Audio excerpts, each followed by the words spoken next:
বলছিস তুই বর্দি? আমি সত্যি বলছি রাই, বাবার কথা আমি স্পষ্ট শুনতে পেয়েছি। এটা তোর মনের ভুল। সবসময় আমায় নিয়ে ভাবিস তো, তাই তোর এরকম মনে হচ্ছে। না, বাবা আমায় বলেছে মাঝে মাঝে মনের ডাকে সাড়া দিতে হয়। মনের ডাকে সাড়া দিয়েছিলাম বলেই হয়তো আজ আমার এই অবস্থা। একটা দুঃখকে বুকের মধ্যে চেপে রেখে সারা জীবন হাসি মুখে সমাজ সংসারকে মেনে নিতে হবে। আমি তোকে কি বলবো আমি জানি না আমার তোকে কি বলা উচিত। বাড়ির কেউ আমায় বিশ্বাস করছে না রাই, সবাই আমাকে সন্দেহ করছে, কিন্তু তুই আমাকে বল। আমি তো তোর দিদি, আমি তোর ক্ষতি চাইতে পারি, আমি তোর খারাপ চাইতে পারি? বল। সত্যি তো, তুই তো একবার তো আমার পাশে ছিলি। কেউ তো আমার মনের কথা জানতে চায়নি, তুই একবার তো আমার মনের কথা বুঝেছিলি। আচ্ছা দিদি, দিদি আমি কি ভুল করেছি? আমার জায়গায় তুই থাকলে কি করতিস? জানি না রে, আমিও মনের ডাকেই সাড়া দিতে চাইতাম, হয়তো পারতাম না। এই জীবনে আমার আর ভালো থাকা হলো না। রাই, এভাবে বলিস না, এরকম কথা বলতে নেই রাই। বাবা মারা যাবার পর থেকে আমার একটাই ইচ্ছে ছিল, আমার দুই বোন যেন খুব সুখী হয়। তাহলে আমি বাবার কাছে কি জবাব দেবো বল? আমার একটাই দুঃখ রয়ে গেল রে, আমি আমার ছোট্ট বোনটাকে তার ভালোবাসার মানুষের কাছে পৌঁছে দিতে পারলাম না।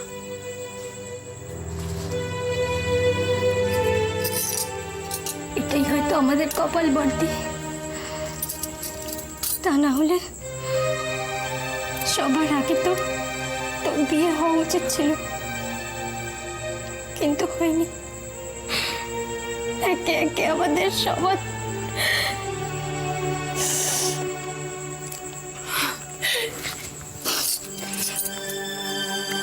আচ্ছা কি আশ্চর্য, আজকে না তোর বিয়ে, এরকম ভাবে কান্নাকাটি করতে হয়? বাড়ির শুধু আত্মীয় স্বজন দেখে ফেললে কেলেঙ্কারি হয়ে যাবে রাই। কাঁদতে নেই, একদম কাঁদতে নেই। আমি আর চাই না আমার জন্য তোকে কথা শুনতে হোক। আমি তো দিদি হিসেবে একটা কথা বলছি রাই, ভালোবাসা এক জিনিস আর সংসার করা আরেকটা জিনিস।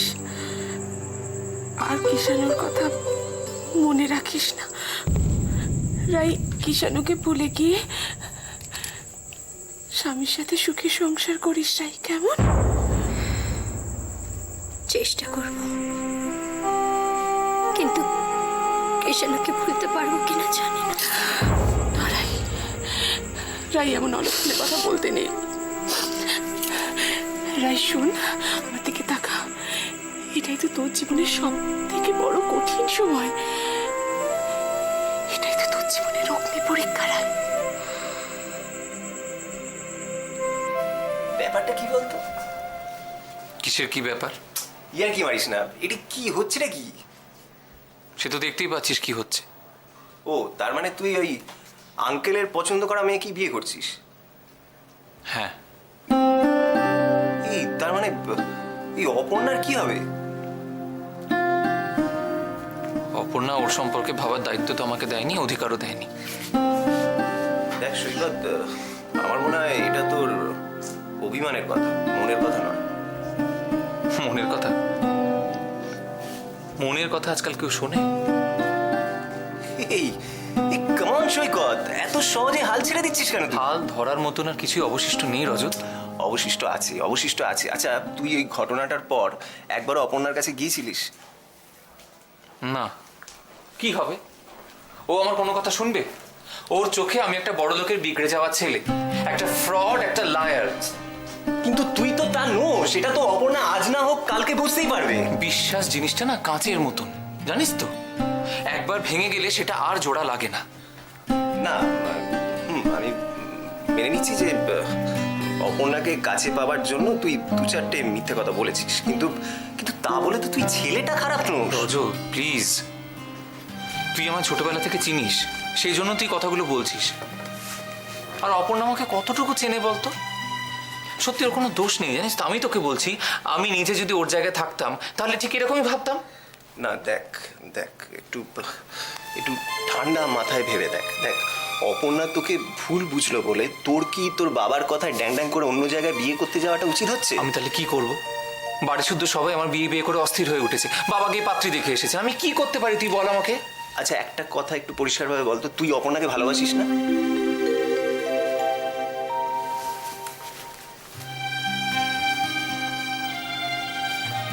কি হলো, তুই ভালোবাসিস না অপর্ণাকে?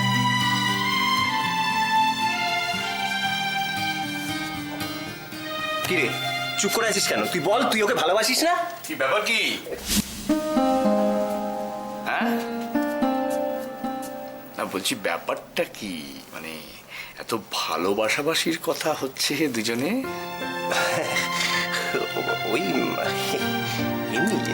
হ্যাঁ এমনি তো বটেই, বুঝতে পারছি। মানে ও, এইবার ব্যাপারটা আমার কাছে পরিষ্কার হয়েছে রজত। আসলে আমাদের সৈকতের বিয়ের দিন এগিয়ে আসছে তো, তো সেই হাওয়াটা তোমার গায়েও লেগেছে আর কি, মানে তোমারও নিজের ভালোবাসার কথাটা মনে পড়ে যাচ্ছে। ঠিক? লজ্জা পাচ্ছে, দেখো লজ্জা পাচ্ছে। ওকে একটু বলো না।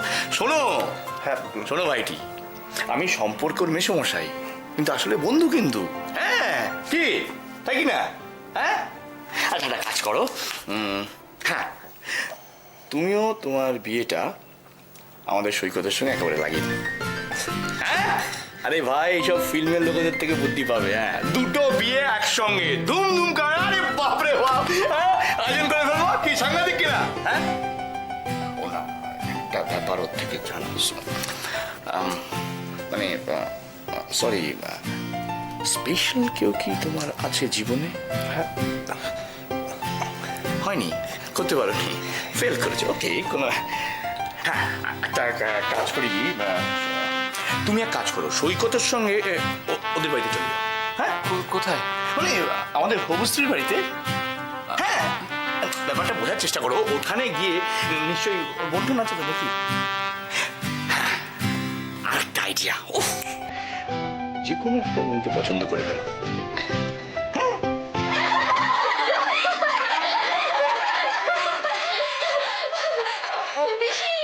অত কি করছো? আমাদের না এমনিই সুন্দর। চুপ কর তো বাবু, ফোনে সাজাতে সাজাতে আমার মাথার চুল পাকতে চললো, তোর আর আমাকে জ্ঞান দিসনি।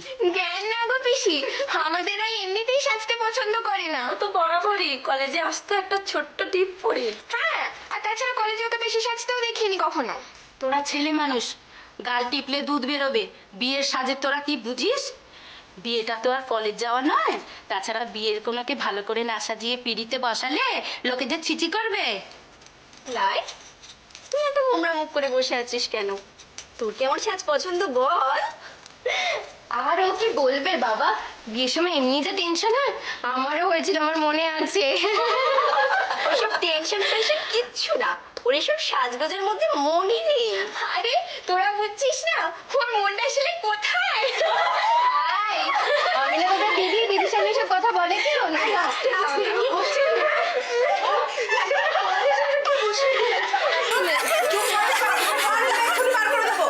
বাপরে বাপ রে বাপ, এই না ধরো ঠাকুরজি, তুমি কিছু বলবে তো? এত হইচের মধ্যে তোমার অসুবিধা হচ্ছে না? না গো, সব ঠিক আছে। দোয়েলের বিয়ের সময় তো আমিই সাজিয়েছিলাম, দেখবে রাইকে এমন সাজিয়ে দেব জামাই একেবারে চিনতেই পারবে না। হ্যাঁ রে, চন্দনের বাটিটা কোথায়? চন্দনের বাটিটা নিয়ে আয়। অপুদি বেটে আনছে, দাঁড়াও দাঁড়াও। এই তো হয়ে গেছে।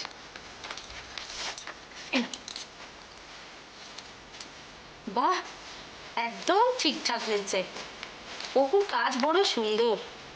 তবু যে কেন মেয়েটার বিয়ে হচ্ছে না?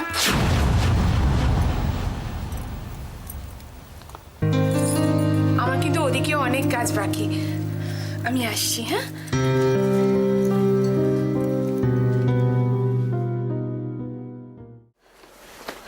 রুদ্র কি বললেন ডাক্তার? সত্যি কথা বল আমাকে।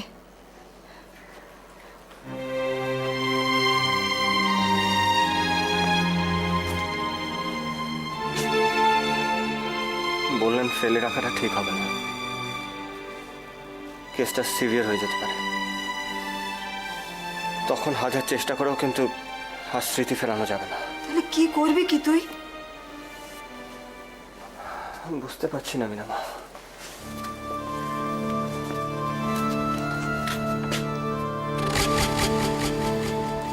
সেটা বললে কি করে হবে রুদ্র? তুই তো এবারের একমাত্র ওয়ারিশ, তোকে তো শক্ত হয়ে ডিসিশন নিতে হবে। বাইরের কে কি বললো তাতে কিচ্ছু এসে যায় না।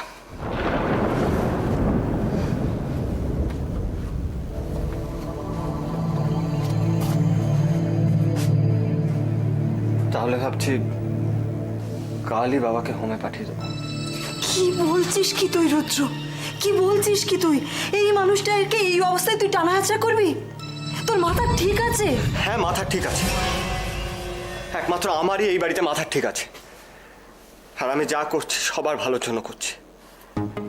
আচ্ছা মিনামা, তুমি কি চাও না বাবা তাড়াতাড়ি সুস্থ হয়ে উঠুক, বাবা স্মৃতি ফিরে পাক, আবার আগের মতো জীবনযাপন করুক? কি বলছিস বাবা তুই?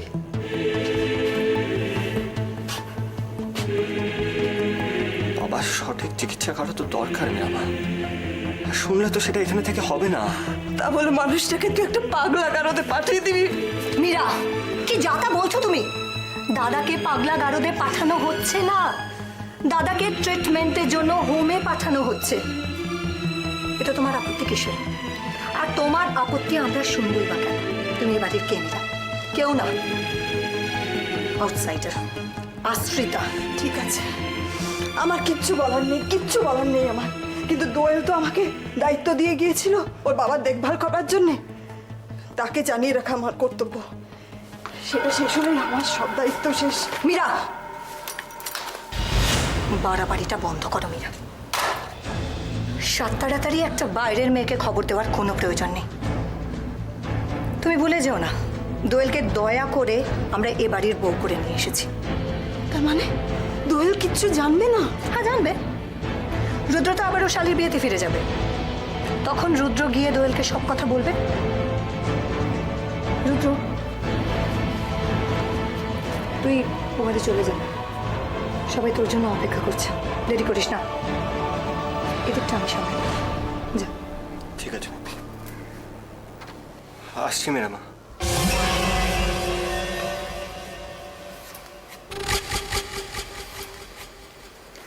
মীরা, তুমি দাদার জিনিসপত্র আর ওষুধগুলো গুছিয়ে রাখো, আমি সব ব্যবস্থা করে রাখছি।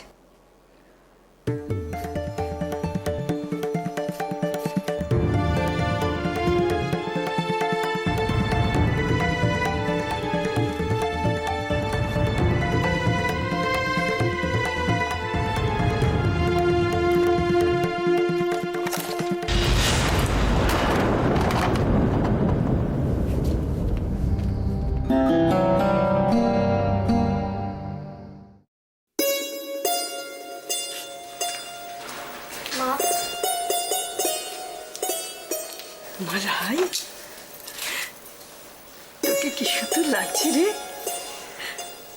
জানি মা হয়ে বলতে নেই, তাও না বলে পারছি না। দেখি দেখি টাঙুটা কামড়ে দিই।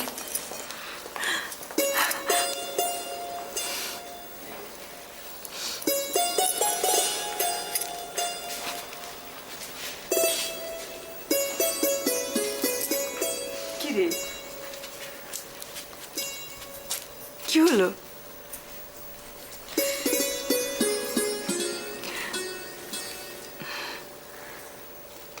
সত্যি তোকে যে কি সুন্দর সাজিয়েছে, একেবারে দেবী প্রতিমার মতো লাগছে। এরপর যখন বেনারসিটা পরবি কি যে অপূর্ব লাগবে। দেখে নিস তোর শ্বশুর বাড়ির লোকেরা না হাঁ করে তোকে তাকিয়ে দেখবে। মা, আমি কোনোদিনও এই বাড়ি ছেড়ে কখনো বাইরে গিয়ে থাকিনি। জানি তো মা,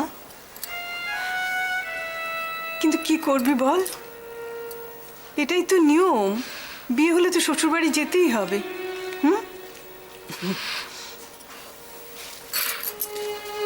আমার কিছু ভালো লাগছে না। রাই, আমি বলেছি না এটাই নিয়ম, বিয়ে হলে তো মেয়েদের শ্বশুর বাড়ি যেতে হবে। একটা বাড়িতে এতদিন ছিলি, একটা নতুন জায়গায় যাবি, নতুন মানুষের সঙ্গে থাকবি, একটা চিন্তা তো হয়, কিন্তু দেখবি আস্তে আস্তে সব কিছু অভ্যেস হয়ে যাবে। হ্যাঁ রে, তখন দেখবি সংসারের মধ্যে একদম ডুবে থাকবি। কি রে? আচ্ছা তুই আমাকেই দেখ, আমি 16 বছর বয়সে বিয়ে হয়ে বাড়িতে এসেছি। তারপর থেকে কত ঝড় ঝাপটা, হাসি কান্না পেরিয়ে আজকে এখানে এসে পৌঁছেছি। জানিস, বিয়ে হয়ে যেদিন তোর বাবার সঙ্গে লাল বেনারসি পরিয়ে বাড়িতে ঢুকলাম, সবাই দেখে বলছে কি সুন্দর বউ হয়েছে। আর তোর বাবা ছেলে মানুষের মতন সুন্দরী বউয়ের গর্বে একেবারে বুক ফুলিয়ে ঘুরে বেড়াচ্ছিল, যেন যুদ্ধ জয় করে এসছে। কি রে রাই, কি ভাবছিস? দেখ মা, এসব নিয়ে কিচ্ছু ভাবিস না। এরকম একটু ঝামেলা অনেকের জীবনেই হয়, তারপর দেখবি সংসার করতে গিয়ে না সব কিচ্ছু ভুলে যাবি, একদম সংসারের সঙ্গে জড়িয়ে যাবি। মা, আমি তোমায় ছেড়ে কি করে থাকবো বলো? আমি এতক্ষণ কি বোঝালাম তোকে?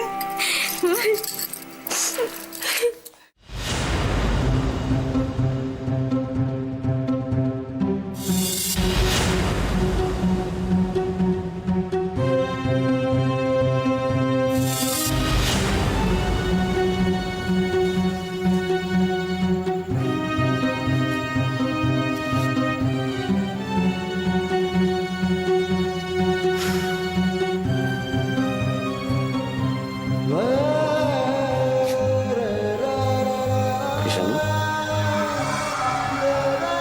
কৃষাণু,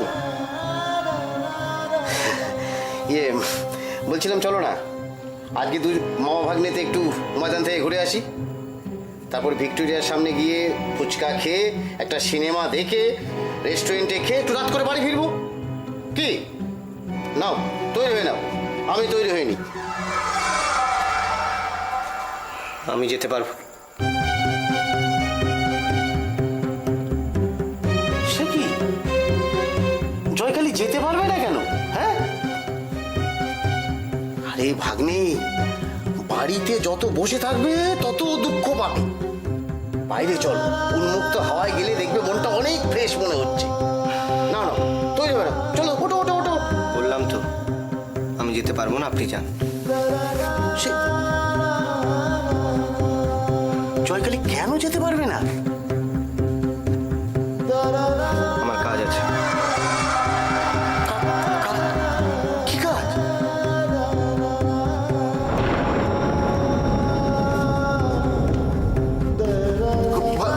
ভাগ্নে,